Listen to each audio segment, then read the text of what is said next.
Holy moly, what a shakeup in media, Laura. That's a twofer.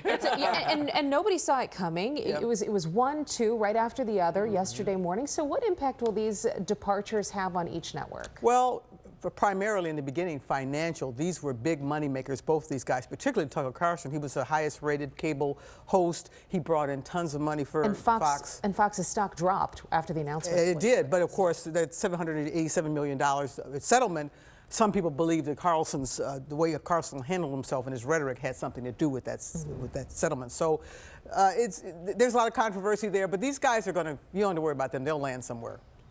Can't wait to find out where. All right, back here at home, Cook County State's Attorney Kim Foxx is speaking at the City Club of Chicago today. This, of course, amid reports on whether or not she will seek another term. What are your thoughts on that? How likely is it that she will or will not, and why? Well, it's a big possibility. She's been under fire almost since she first took office, particularly around the way she's handled some prosecutions, some investigations. Remember Jussie Smollett, for example, R. Kelly, and you know, let's face it, she's had a lot of turnover in office too. There are a lot of people unhappy with her. So if she were to run for re-election, it would be a real uphill climb.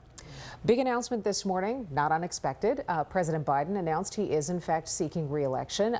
Do we expect anybody to challenge him on the Democratic side? And who's lining up on the Republican side? In a word, no. Certainly not anybody prominent. There's a couple minor people who are talking about running.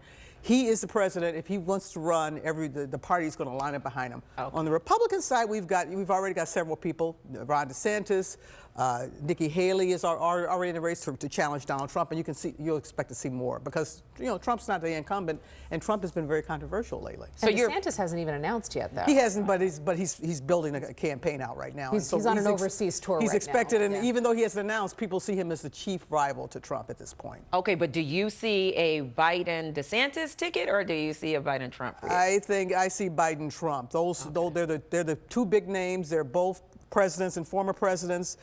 They have the popularity in the base to be able to pull through the primaries, but it's early and anything can happen. And they're both older. They are both older.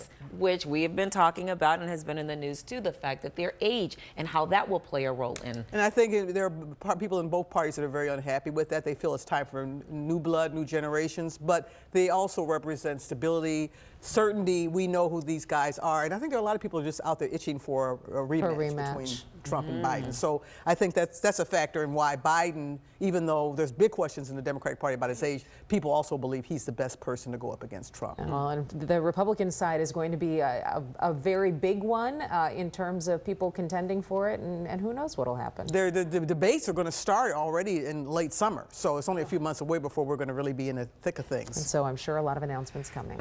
And you aren't going anywhere. I'm here. I'm happening. All right, Laura, thank you so much for your time this morning and insight. Watch breaking news on YouTube. Subscribe to ABC7 Chicago Eyewitness News.